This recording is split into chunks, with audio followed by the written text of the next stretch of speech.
3 دفعہ قرآن میں آئے ہیں، سورہ توبہ میں آیت نمبر 33 ہے، سورہ فتح میں آیت نمبر 28 ہے، سورہ صف میں آیت نمبر 9 ہے۔ سورہ توبہ میں اور سورہ صف میں وَلَوْ كَرِهَ الْمُشْرِكُونَ پر آیت ختم ہوتی ہے، سورہ فتح میں وَكَفَى بِاللَّهِ شَهِيدًا پر آیت ختم ہوتی ہے۔ تقابلی مطالعہ اس اعتبار سے کرنا ہے کہ اس آیت میں سورہ حدید کے تمام رسولوں کے ساتھ 3 چیزوں کا ذکر کیا، انزلنا معهم الکتاب والمیزان، اور اس سے پہلے بالبینات، جبکہ حضور صلی اللہ علیہ وسلم کے بیان میں صرف 2 چیزوں کا ذکر ہوا، الہدی و دین الحق۔ اس میں اب تقابلی مطالعہ کیجیے، اس لیے کہ حضور صلی اللہ علیہ وسلم کا اصل معجزہ بھی قرآن حکیم، الہدی سے مراد ہے قرآن، ہدی للناس ہدی للمتقین، الہدی دی گائیڈنس، جس میں کہ ہدایت خداوندی مکمل ہو چکی، اپنے اتمام کو پہنچ چکی ہے، درجہ تکمیل کو پہنچ چکی ہے۔ اور حضور کا معجزہ بھی یہی ہے، حضور کا معجزہ ید بیضا نہیں ہے، حضور کا معجزہ عصا کی شکل میں نہیں ہے، حضور کا معجزہ کسی اونٹنی کی برآمد ہو جانے کی صورت میں نہیں ہے، حضور کا معجزہ قرآن، یاسین والقرآن الحکیم انک لمن المرسلین، قرآن کی قسم ہے اور قرآن گواہ ہے اس پر کہ آپ اللہ کے قاف والقرآن المجید، یہ قرآن مجید کی قسم ہے، قرآن گواہ ہے آپ کی رسالت، تم صاد والقرآن ذی الذکر، یہ قرآن ہے جو ذکر والا ہے، نصیحت والا ہے، یہی آپ کی رسالت کا ثبوت ہے۔ اس پر تو انشاءاللہ تفصیلی گفتگو اب دورہ ترجمہ قرآن سے قبل جو میں تمہیدی تقریر کر رہا ہوں اگلے جمعے کی شام کو، وہ اس میں تعارف قرآن میں یہ چیزیں آئیں گی انشاءاللہ تفصیل کے ساتھ۔ لیکن یہ جان لیجئے کہ معجزہ جمع کتاب مل کر الہدی ہے، اور وہ جو میزان شریعت چلی آ رہی تھی وہ اپنی تکمیل کو پہنچ گئی ہے دین حق کی شکل۔ میں نے جو مضمون لکھا ہے، میری کتاب ہے نبی اکرم صلی اللہ علیہ وسلم کا مقصد بعثت، 3 مقالات پر مشتمل ہے۔ درمیانی مقالہ یہی ہے کہ حضور کا مقصد بعثت کیا ہے، اور اس میں تفصیل بیان کی ہے کہ جیسے انسانی ذہن کی بھی ارتقائی منازل جو ہے، انسان کا فکر اور ذہن انسانی بھی اس میں سے گزرا ہے۔ یہی وجہ ہے کہ الہدی کا اتمام ہوا محمد پر صلی اللہ علیہ وسلم، جبکہ انسان اپنے ذہنی ارتقاء کے اعتبار سے بلوغ کو پہنچ گیا۔ اسی طریقے سے تمدن انسانی کا بھی ارتقاء ہوا ہے۔ کبھی ہم غاروں میں رہتے تھے، کوئی اجتماعی نظام تھا ہی نہیں، پھر کوئی قبائلی نظام ہوا، پھر کوئی اور نظام ہوا، پھر بڑی بڑی مملکتیں قائم ہو گئی۔ اب یہ کہ پورا نظام زندگی جس طریقے سے کہ اجتماعیت کی گرفت میں آ چکا ہے، تو اگر وہ نظام صحیح ہے تو تمام افراد کا معاملہ بھی بہتر ہو جائے گا، نظام ہی غلط ہے تو ظاہر بات ہے کہ معاشرہ تل پٹ ہو کر رہ جائے۔ تو جب وہ تمدن اس سطح کو پہنچ گیا کہ بڑی بڑی عظیم مملکتیں، امپائر قائم ہو گئی، مملکت روما اور مملکت فارس، اس کے وقت حضور کو اب بھیجا گیا ایک کامل نظام اجتماعی دے کر، ایک complete politico social economic system based on social justice. اور ظاہر بات ہے جب تک اسے قائم کر کے نہ دکھائے وہ حجت نہیں بنتی۔ تو شہادت علی الناس جس پر گفتگو ہوئی ہے ان دروس میں بھی، شہادت زبان سے بھی دی جاتی ہے، وہی ذات واحد عبادت کے لائق، زبان اور دل کی شہادت کے لائق۔ ہم گواہی دیتے ہیں اشہد ان لا الہ الا اللہ واشہد ان محمد رسول اللہ، پھر ہمارا عمل جو ہے اس کی گواہی دینا چاہیے اس کو کہ واقعتاً اللہ کو اپنا الہ اور معبود اور حاکم مطلق مانتے ہیں، اور محمد کو واقعتاً ہم نے اللہ کا رسول مانا ہے صلی اللہ علیہ وسلم۔ پھر انفرادی طور ہی پر نہیں، اجتماعی طور پر بھی گواہی اس وقت قائم ہوگی جبکہ وہ نظام عملاً قائم کر کے دکھایا جائے، ورنہ یہ کہا جائے گا یوٹوپیا ہے، خیالی جنت ہے، باتیں تو بڑی اچھی ہیں، یہ عملی باتیں نہیں ہیں، امپریکٹیکیبل ہیں، انہونی سی باتیں ہیں۔ سید القوم خادمہم، کیا تکلیف ہوئی، جملہ کہہ دیا آپ نے، لیکن ایسا ہو سکتا ہے کبھی، کر کے دکھائیے گا۔ وہ کر کے دکھایا ہے ابو بکر اور عمر رضی اللہ تعالی عنہما، سید القوم خادمہم۔ اگر دیکھنا ہو عمل کے اندر تو دیکھ لو ابو بکر اور عمر رضی اللہ تعالی عنہ، نظام قائم کیا کہ ایسا نہیں ہے کہ بس کوئی شاعری کی گئی ہے معاذ اللہ، بلکہ وہ نظام قائم کر کے دکھایا جس میں ہر اعتبار سے توازن، عورتوں کو حقوق دیے، لیکن وہ حقوق اس طرح کے نہیں ہیں کہ خاندانی نظام درم برم ہو جائے۔ عوام کو حقوق دیے، وہ خلیفۃ المسلمون کو ٹوک سکتے ہیں، پوچھ سکتے ہیں یہ کرتا آپ کا کہاں سے بنا ہے، لیکن یہ نہیں ہے کہ پھر وہ آزادی اس طرح کی ہو جائے کہ وہ جو نظام ہے وہ بالکل درہم برہم ہو کر رہ جائے۔ اسی طریقے سے صاحب مال جو ہے اس کے اپنے حقوق ہیں، لیکن یہ کہ مزدور کا اپنا حق ہے، اور یہ کہ مال مال کو پھینکنے لگ جائے سود کی بنا پر اور ارتکاز زر ہو جائے، یہ سب سے بڑی حرام شے ہے اسلام کے لیے۔ یہ نظام ہے جو دین حق کی شکل میں محمد عربی صلی اللہ علیہ وسلم کو دیا گیا۔ تو اب تقابل ہم کر رہے تھے کہ جہاں جنرلائز قانون آیا وہاں تین چیزیں، لقد ارسلنا رسلنا بالبینات وانزلنا معهم الکتاب والمیزان، وہاں فرمایا گیا هو الذی ارسل رسولہ بالہدی ودین الحق، اس لیے کہ الہدی قرآن ہے، قرآن ہی معجزہ بھی ہے اور قرآن ہی الکتاب بھی ہے، اور وہ نظام جو ہے پولیٹیکو سوشو اکنامک سسٹم وہ دین حق کی شکل میں کامل نظام کی حیثیت سے پیش کر دیا۔ تو کس لیے بھیجا حضور کو؟ لِیُظْہِرَهُ عَلَى الدِّینِ كُلِّهِ، اس نظام کو غالب کر کے۔ یہ نظام کسی اور نظام کے تابع رہے گا تو پھر ظاہر کیسے ہوگا؟ ملوکیت کے تابع ہو گیا، سرمایہ داری کے تابع ہو گیا، کسی اور کے تابع ہو گیا تو وہ تو پھر نظام، وہ تو مذہب بن جائے گا، عقیدہ ہے، نماز ہے، روزہ ہے۔ جیسا کہ خلافت راشدہ کے بعد تدریجاً جب خلافت کا نظام ختم ہوا، ملوکیت آئی، جاگیرداری آئی، سرمایہ داری آئی، اور دین سکڑ کر رہ گیا عقائد میں اور نماز روزہ حج اور زکوٰۃ میں، اور کچھ ذکر اور حلقے جو ہے مراقبوں کے اس میں، باقی وہ نظام جو ہے وہ تو بادشاہوں کا ہے، محل ہے ان کے بن رہے ہیں۔ بادشاہ کی محبوب بیوی کا انتقال ہوا ہے تو کروڑوں روپے سے تاج محل بن رہا ہے۔ بادشاہ کو محل چاہیے، الحمرا بن گیا ہے۔ بادشاہ کے لیے تو بڑا شاندار توپ کاپی جو ہے، جا کے استنبول میں دیکھیے کتنا عظیم الشان محل بنایا گیا ہے۔ کہاں عمر فاروق تھے جو حجرے میں رہتے تھے، لیکن کسریٰ اور قیصر کے ایوانوں کے اندر لرزہ طاری ہوتا تھا ان کے نام سے۔ کہاں یہ تھے کہ عیاشیاں ہیں، اپنے عیش کے جو ہے ایوان سجا رکھے ہیں، لیکن دنیا کے اندر ان کی کوئی حیثیت ہی نہیں۔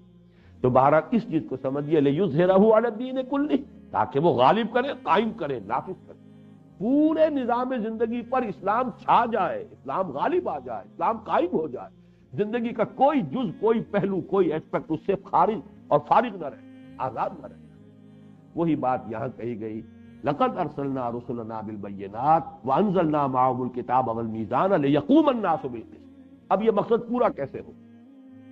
پہلے آیت کا ترجمہ کر لیجئے، وانزلنا الحدید، ہم نے لوہا بھی اتارا، فیہ بأس شدید، باس کا ترجمہ بعض لوگ ذرا اوائڈ کرتے ہوئے قوت، اس میں بڑی طاقت ہے، لیکن حقیقی ترجمہ اس کا یہ کہ اسلحہ کی قوت، اسی سے تلوار، اسی سے نیزہ، اسی سے ڈھال، اصل میں لوہا اس لیے ہے، اس سے اسلحہ۔ فیہ باس شدید، اسی لیے یہ جب بھی لفظ آتا ہے باسا، جب جمع کی شکل میں آتا ہے اس سے مراد ہوتا ہے فقر، فاقہ، بھوک، لیکن جب الباس آتا ہے تو جنگ۔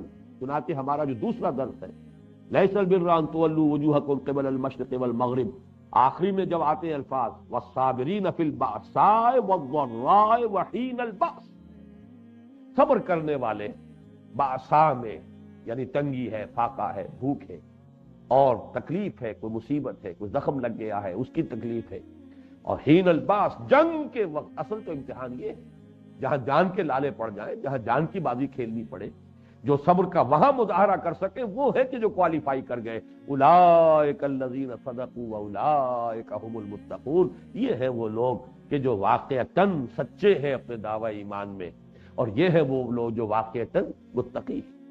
تو ذہن میں رکھیے یہاں پر فیہ باس شدید، اس میں شدید جنگ کی صلاحیت، ومنافع للناس، لوگوں کے لیے دوسرے منفعتیں بھی ہیں، فائدے ہیں۔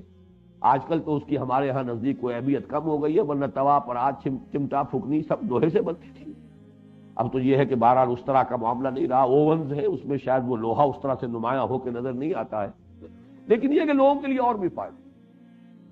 وَلِيَعْلَمَ اللَّهُ مَن يَنصُرُهُ، اور تاکہ اللہ یہ دیکھے، یعلم کا ترجمہ ہمیشہ ہم کرتے ہیں دیکھے، جان لے نہیں، اس لیے کہ اللہ تعالیٰ کا علم قدیم ہے، اللہ کو معلوم ہے کون کتنے پانی میں ہے، لیکن اللہ دکھا دینا چاہتا ہے لوگوں کو، ظاہر کر دینا چاہتا ہے، تاکہ اللہ دیکھ لے یا اللہ دکھا دے، ظاہر کر دے۔ من ينصرہ ورسلہ بالغیب، کون ہے وہ جو غیب کے باوجود اس کی، یعنی اللہ کی اور اس کے رسولوں کی مدد کرتے۔ دین اللہ کا ہے، پولیٹیکو سوشو اکنامک سسٹم اس کا، حاکمیت اللہ کے لیے۔ 2 مرتبہ پہلے حصے میں آیت ہم پڑھ چکے ہیں، لہو ملک السماوات والارض، ہم یہ بھی پڑھ چکے ہیں العزیز الحکیم، وہی بادشاہ حقیقی وہ ہے، حکم اس کا چلنا چاہیے۔ لہذا جو لوگ اس لوہے کی طاقت کو ہاتھ میں لے کر اللہ کے حکم کو نافذ کرتے ہیں وہ اللہ کے مددگار ہوئے. اور اللہ کے اس دین کو عملاً قائم کرنا فرض منصبی ہے محمد الرسول اللہ کا اور رسولوں کا، تمام رسولوں کا، تاکہ عدل قائم کرے. اور حضور کے لیے واحد کے سیغے میں بھی آ گیا امرت لأعدل بینکم، اور یہاں 3 مرتبہ آ گیا لیظہرہ علی الدین کلہ. تو گویا کہ جو بھی لوہے کی طاقت لے کر محمد کی نصرت کے لیے میدان میں آ گئے صلی اللہ علیہ وسلم، وہ اللہ کے بھی مددگار، رسول کے بھی مددگار. جس کو میں کہہ رہا ہوں کہ یہ ہے در حقیقت، جس کو عریاں کا لفظ میں نے استعمال کیا ہے بارہا، اتنے واضح الفاظ میں. دیکھیے آدمی جھجکتا ہے، کہنا نہیں چاہتا، لیکن اللہ تعالیٰ کو واللہ لا یستحیی من الحق، اللہ کو حق بات کے کہنے میں کوئی رکاوٹ نہیں، کوئی جھجک نہیں. عام آدمی سمجھے گا یہ بات کہنے کی نہیں ہے، اگر ہے بھی دل میں تو رکھو، اسے زبان پر نہ لاؤ. لیکن یہاں سے اچھی طرح جو بات سمجھا دی گئی ہے وہ کیا ہے کہ ریولوشن یا کسی نظام عدل اجتماعی کو قائم کرنے کا پروسیس کیا. پہلا مرحلہ اس میں یہی ہے کہ جو الہدیٰ دی گئی ہے، آپ کو ہدایت کی کتاب دی گئی ہے جس میں کہ معجزہ بھی ہے، اس کے ذریعے سے لوگوں کو دعوت دیجئے ہدایت کی طرف. دعوت، تبلیغ، اس پیغام کو عام کرنا، لوگوں کو اس پر مطمئن کرنا، ذہناً مطمئن کرنا، قلباً مطمئن کرنا، اس کے مضمرات کو کھول کر بیان کرنا. وَنَزَّلْنَا إِلَيْكَ الذِّكْرَ لِتُبَيِّنَ لِلنَّاسِ مَا نُزِّلَ إِلَيْهِمْ.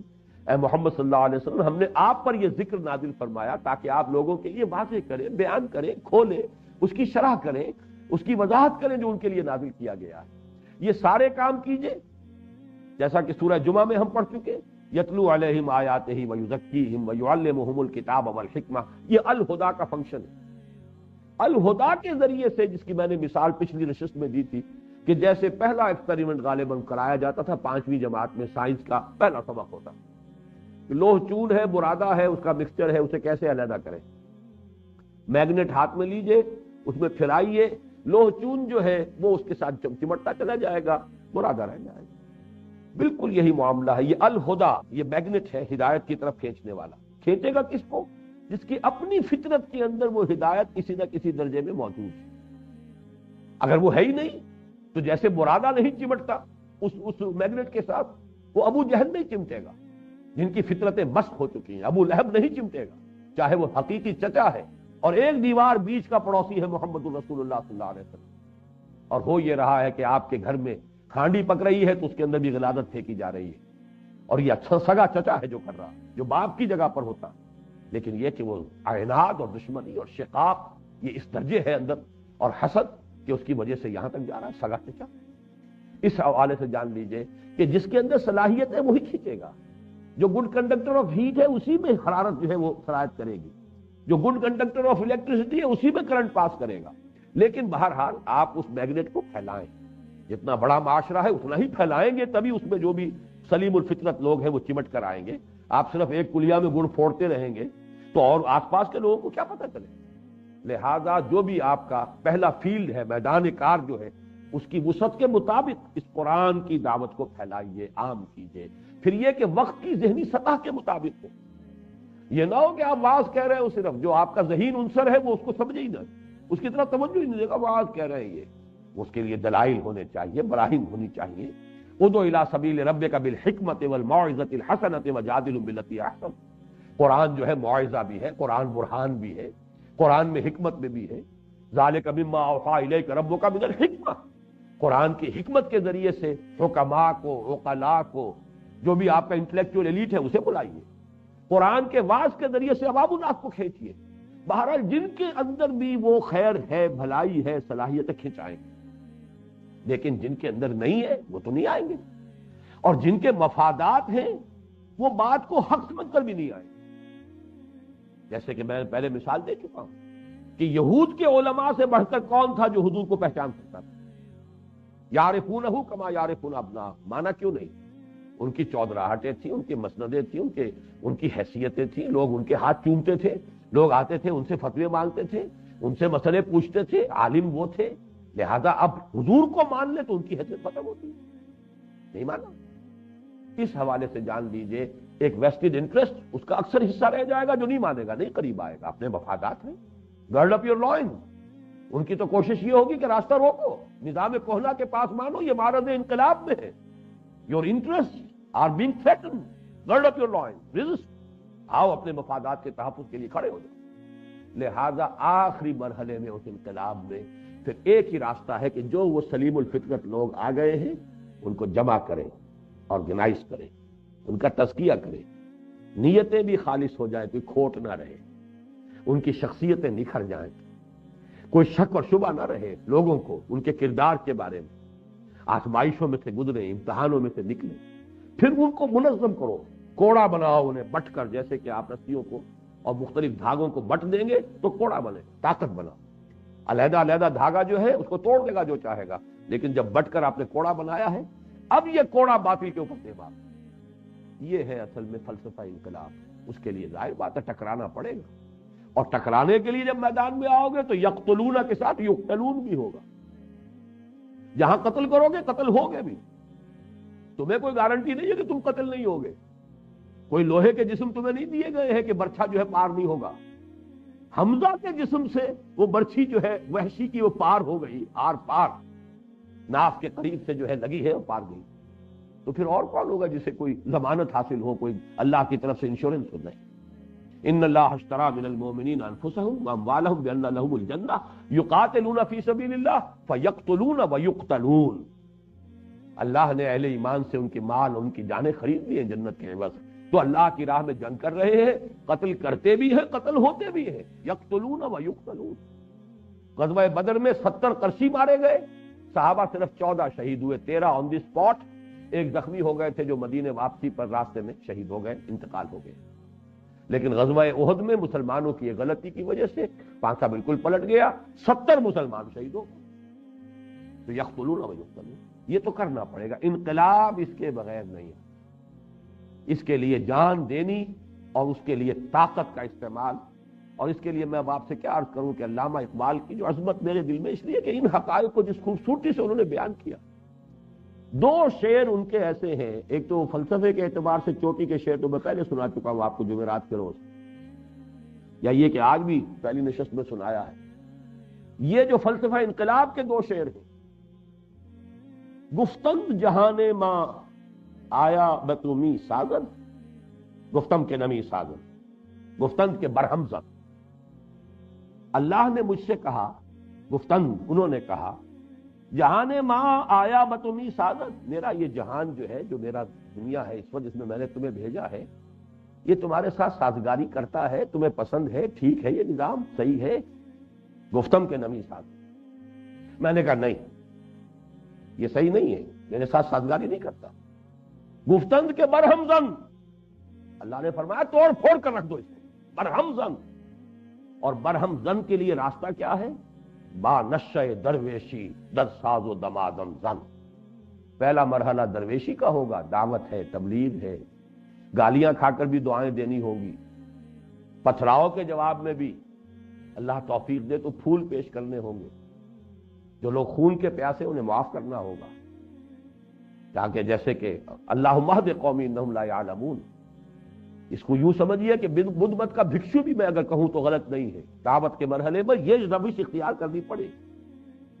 دعوت دو، دعوت کے اندر تو التجا بھی ہوتی ہے، لجاجت بھی ہوتی ہے، اللہ کے بندو سنو میری بات، در در پر جا رہے ہیں، کسی نے کچھ کہہ دیا ہے، کسی نے کچھ کہہ دیا ہے، 3 آدمیوں سے ملے ہیں جا کر طائف میں، ایک نے کہا اچھا جی آپ کے سوا کوئی نہیں ملا تھا اللہ کو رسول بنانے کے لیے، نکل جاؤ یہاں سے۔